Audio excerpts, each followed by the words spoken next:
தாய் தமிழ் உறவுகளுக்கு வணக்கம். கள்ளச்சாராய மரணத்தை திசை திருப்பலாமா? மிஸ்டர் ஸ்டாலின் கள்ளச்சாராய மரணத்தை திசை திருப்பலாமா? கள்ளக்குறிச்சியில் கடந்த 5 நாட்களுக்கு முன்பாக விஷச்சாராயம் அருந்தி 65 பேர் மரணமடைந்துள்ளார்கள்.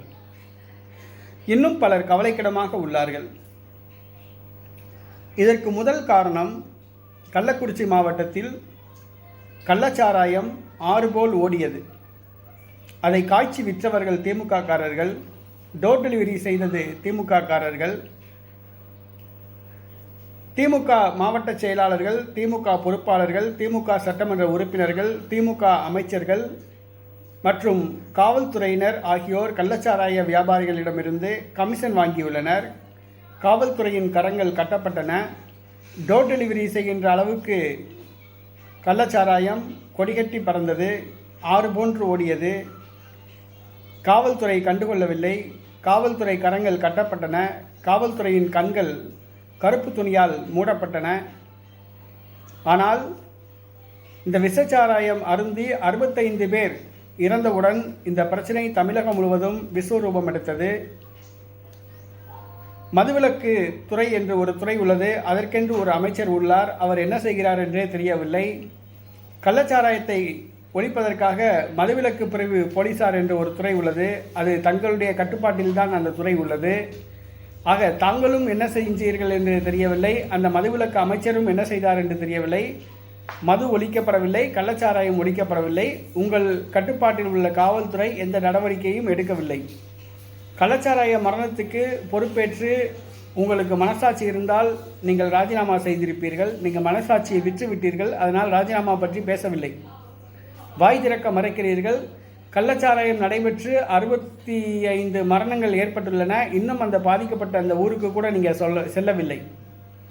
ஆனால் தற்பொழுது அந்த கள்ளச்சாராய மரணத்தை திசை திருப்பும் விதமாக தங்களுடைய பேச்சுக்களும் தங்களுடைய கட்சிக்காரர்களுடைய பொறுப்பாளர்களுடைய பேச்சுக்களும் அமைந்துள்ளன. அதாவது கள்ளக்குறிச்சி கள்ளச்சாராய மரணம் அரசியல் சதி என்று நீங்கள் கூறியுள்ளீர்கள். கள்ளக்குறிச்சியில் நடைபெற்ற கள்ளச்சாராய மரணம் அரசியல் சதியா? அரசியல் சதி கிடையாது. இதில் எந்த அரசியல் சதியும் கிடையாது. இந்த அரசுக்கு கெட்ட பெயர் ஏற்படுத்தும்னு சொல்லிட்டு அதிமுக காரங்களோ, பாரதிய ஜனதா கட்சிக்காரங்களோ, நாம் தமிழர் கட்சிக்காரங்களோ, காங்கிரஸ் கட்சிக்காரங்களோ சாராயம் விற்கலை. அதுக்கு உறுதுணையாக இல்லை. முழுக்க முழுக்க சாராயத்தை காய்ச்சி விட்டது திமுக காரவங்க. அதை ஆசீர்வதித்தது திமுக பொறுப்பாளர்கள், திமுக அமைச்சர்கள், திமுக சட்டமன்ற உறுப்பினர்கள், தங்களுடைய கட்டுப்பாட்டில் உள்ள காவல்துறையினர். உங்களுடைய ஆட்சி ஒரு நிர்வாக திறமையற்ற ஒரு ஆட்சி. ஆட்சியில் இருக்கிற வரைக்கும் தொண்டர்கள் சம்பாதிக்கட்டும் அப்படின்னு சொல்லிட்டு நீங்கள் சட்டவிரோத செயல்களுக்கு நீங்கள் அனுமதிச்சிங்க, கண்டுக்காமல் இருந்துட்டீங்க. இப்போ பிரச்சனை சொல்லி வந்த உடனே எங்களுடைய ஆட்சியை கவிழ்ப்பதற்கு அரசியல் சதி அப்படின்னு சொல்கிறீங்க. இதில் எந்த அரசியல் சதி எதுவுமே கிடையாது.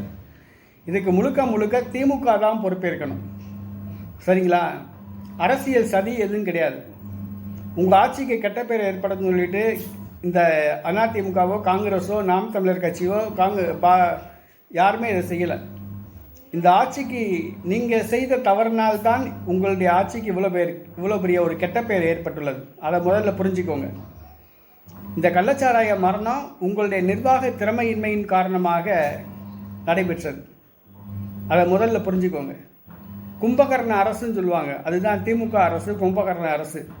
கடந்த 3 ஆண்டு காலமாக திமுக அரசு கள்ளச்சாராயத்தை ஒழிப்பதற்காக எந்த நடவடிக்கையும் எடுக்கலை. தமிழ்நாட்டில் கள்ளச்சாராயம் ஆறு போல ஓடுது. கஞ்சா விற்பனை அமோகமாக நடைபெறுது. பாலியல் தொழில் அமோகமாக நடைபெறுது.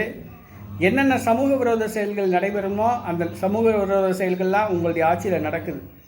இவ்வளத்தையும் பண்ணிட்டு முழு பூசணிக்காயை சோத்தில் மறைக்கிற மாதிரி இது கள்ளச்சாராய மரணம் அரசியல் சதி அப்படின்னு சொல்கிறீங்க. உங்களுடைய பேச்சு எடுபடாது. சரிங்களா? இன்னும் 2 ஆண்டுகள் தான் இருக்குது. சட்டசபை தேர்தல் வருது. 2 ஆண்டுகளில் என்ன நடக்குதுன்னு பார்ப்போம். மக்கள் நிறைய முந்தி மாதிரி மக்களை ஏமாற்ற முடியாது. ரெட்டலைக்கு தான் முந்தி கண்ணை மூடிட்டு குத்துவாங்க. உதயசூரியனுக்கு தான் கண்ணை மூடிட்டு குத்துவாங்க. இப்போ அப்படி கிடையாது. நல்லா யோசிக்க ஆரம்பிச்சிட்டாங்க. இப்போ நீங்கள் 40 தொகுதிகளையும் ஜெயிச்சிருக்கலாம். ஆனால் உங்கள் வாக்கு வங்கி குறைஞ்சிருக்கு. அதை முதல் பாருங்கள். குளத்தூர் தொகுதியில் நீங்கள் உங்களுடைய சொந்த தொகுதியான மிஸ்டர் ஸ்டாலின் உங்களுடைய சொந்த தொகுதியான குளத்தூர் தொகுதியிலேயே கடந்த சட்டசபை தேர்தலில் பெற்ற வாக்குகளை விட இந்த பாராளுமன்ற தேர்தலில் குளத்தூர் தொகுதியில் 15% வாக்குகள் குறைந்துள்ளன. தமிழ்நாடு முழுவதும் 15% வாக்குகளை நீங்கள் குறைஞ்சிருக்கு. இன்னும் 2 ஆண்டுகள் இருக்குது தமிழக சட்டசபை தேர்தலுக்கு. இன்னும் வாக்குகள் குறையும். அதிமுக இன்னும் வலுப்படும். சரிங்களா? அதை புரிஞ்சுக்கோங்க. ஒரு கையாலாகாத அரசாருன்றீங்க.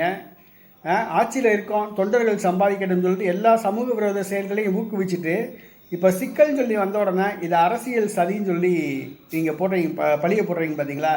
அதை யாருமே, எந்த ஒரு சாமானியனும் அதை ஏற்றுக்கொள்ள மாட்டான். மக்கள் ஒன்றும் முட்டாள் கிடையாது, சிந்திக்க ஆரம்பிச்சிட்டாங்க. மக்கள் ஒன்றும் கோமாளி கிடையாது, ஏமாளி கிடையாது. மக்கள் சிந்திக்க ஆரம்பிச்சிட்டாங்க. அவனுக்கு ஒரு வாக்குரிமை இருக்குது. அந்த வாக்குரிமையை கண்டிப்பாக பயன்படுத்துவான் உங்களுக்கு எதிர்ப்பாக.